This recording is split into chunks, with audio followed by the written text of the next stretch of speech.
Welcome to A Few Minutes with the CEO. My name is Al O'Grady, and for the next few minutes, we'll be talking to the President and CEO of Cornerstone Resources, Mr. Glen McKay. Cornerstone Resources has a number of properties in Atlantic Canada and also in Ecuador, and that's where we will be focusing our attention for this discussion. Now, the company has been in Ecuador for the last 6 years and holds the mineral rights to 14 concessions covering over 36 square kilometers in that country's central Cordillera. Cornerstone Resources trades on the TSX Venture Exchange under the symbol CGP, on the over-the-counter under the symbol CTNXF, and on the Frankfurt under GWN. Mr. McKay, welcome back to the program. Thank you, Al. It's a pleasure to be with you again. Glenn, let's jump right into this. As I said in my introduction, you have a very keen interest in Ecuador, where you truly believe there is a tremendous potential for gold, silver, and even some copper deposits. Glenn, why are you so bullish on that area? A couple of reasons, Al. First of all, of course, there has been a number of major discoveries. The Fruta del Norte deposit, which is currently owned by Kenroth, I think, is a testament to the potential for world-class mineral deposits in Ecuador. It is an underexplored jurisdiction, and so we feel that it has a fabulous potential for new discoveries. The second reason, which is also very important, is that there is strong presidential support for mining, and I think that that's going to become even more clearly evident in the months ahead. Okay, let's get down to some details. You had a very important news release earlier today, January 4th, about the Gamma property. It seems like a significant development. Glenn, what's going on there, and really, what are you hoping to accomplish? Well, it is significant. First of all, I should note that Cornerstone is the first exploration company to obtain full permitting under the new mining law.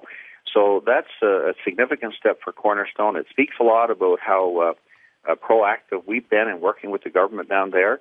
It also speaks well of our team down there that's led by Yvonne Crépeau. Secondly, this approval means that Cornerstone can now proceed quickly to drilling the highly prospective Gamma property. And I guess the third thing is that with the door being open now to permitting, we're hoping that we're going to be able to achieve full permitting on all of our other properties in the not-too-distant future, which would include, of course, the Makara project where we are working with Newmont. The Gamma prospect in itself, Al, is part of the Shyri concessions, and that's an area that we have there of about 450 square kilometers. And within it, we have demonstrated potential for both low and high sulfidation precious metal deposits. And we have shown that in several areas. It's in the Ganarene Belt. It's immediately adjacent to IM Gold Corporation's Kimsacocha project. And I think most people know about it, but it is the most advanced project within that 50-kilometer-long Ganarene Belt. We, as I said, are immediately adjacent to it. They announced a resource of about 3.4 million ounces. Our Gamma prospect is just 13 kilometers northwest of Kimsacocha. It's been described as a Kimsacocha lookalike by people that we've had working for us that worked for IM Gold there. However, there's an important point to remember, and that is that the anomaly for Gamma is bigger than Kimsacocha. In other words, the footprint. Our footprint is estimated to be over a minimum area of 8.5 by 3 kilometers, which is large. And we've done a lot of work in that area. We've completed extensive geological, geochemical, geophysical surveys, and we've outlined several high-priority targets, which will be the focus of the initial drilling program.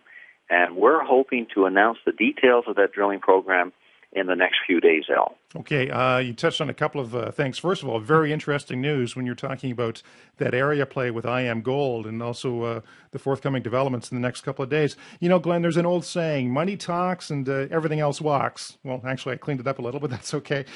You guys are certainly doing some serious talking by putting $6 million into an exploration program for the next 5 years and $1 million of that for Gamma for the upcoming 2011. But really, there are some other targets that are on your radar, too. Why don't you tell tell us about those?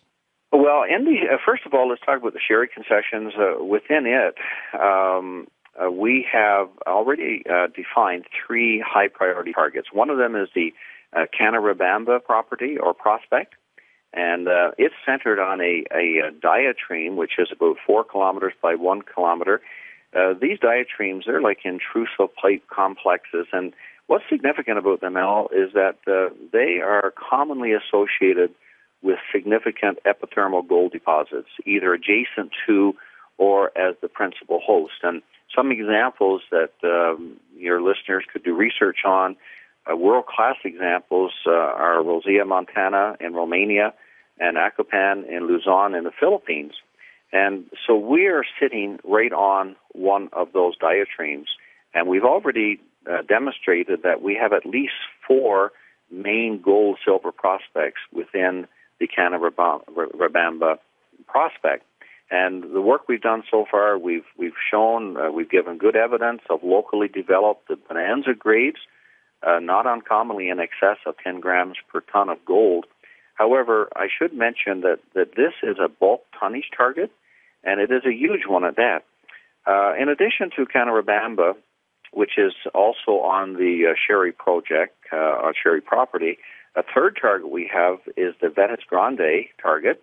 And this one, in terms of an analogy, could be compared to the Comstock lode in Nevada. That mine produced something like 9 million ounces of gold, 29 million ounces of silver.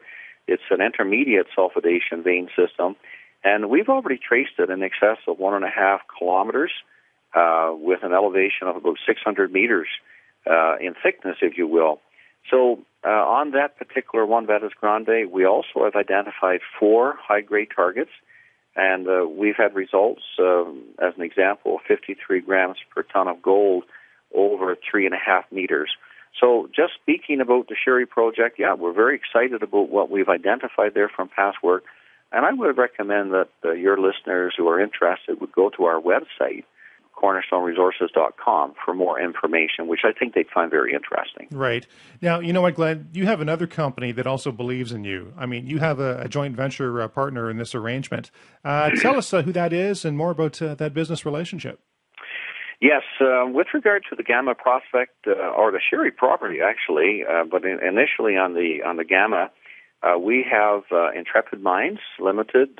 They've signed a letter of intent, and we hope within the next few days to sign the final definitive agreement.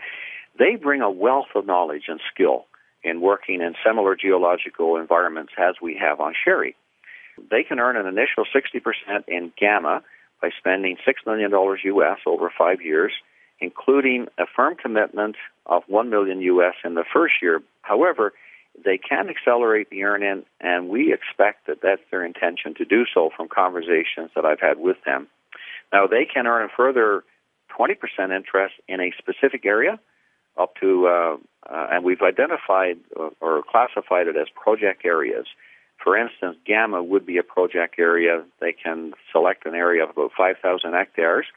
And in order to earn in on any specific project area, they have to finance a bankable feasibility study or incur expenditures of $20 million U.S., whichever comes first. And then when they've done that, they have to make a cash payment to Cornerstone of up to $5 million based on the gold equivalent ounces in the mineral reserve.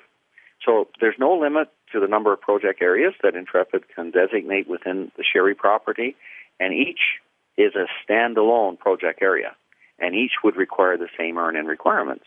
So potentially, just on the 3 targets that we've identified that are very credible targets, that are drill ready, they would have to spend $78 million to earn an 80% interest, plus they'd have to pay us up to $15 million, and we would still own 20% of each project area. And additionally, Al, we haven't finished working on Shyri. We believe that there is potential for more projects on Shyri in addition to the 3 that we've already identified. Glenn, that's it as far as the formal questions are concerned. As always, my guest gets the last word. Any final thoughts, anything you'd like to add right now? Well, I guess I could say that this is an exciting time for Cornerstone. In the first quarter of 2011, we will have 3, possibly 4 drilling programs underway. And we've also been working on some new things that we hope to publicize in the near future. I'd like to invite your listeners, Al, to take a close look at our website. It's important for them to do their due diligence. They're welcome to call us if they have any questions. And we encourage them to continue to keep us on their radar screen. We believe that we've got an unfolding story and that we're pretty close to a major breakout in our company. Okay. On that note, Glen, I want to thank you very much for your time and sharing your thoughts with us about Cornerstone Resources. My pleasure, Al. All right. And Cornerstone Resources trades on the TSX Venture Exchange under the symbol CGP, on the over-the-counter under CTNXF, and on the Frankfurt under GWN. And you've been listening to Glen McKay, President and CEO of Cornerstone Resources, on A Few Minutes with the CEO. For RBL Communications, I'm Al O'Grady. Thanks for joining us.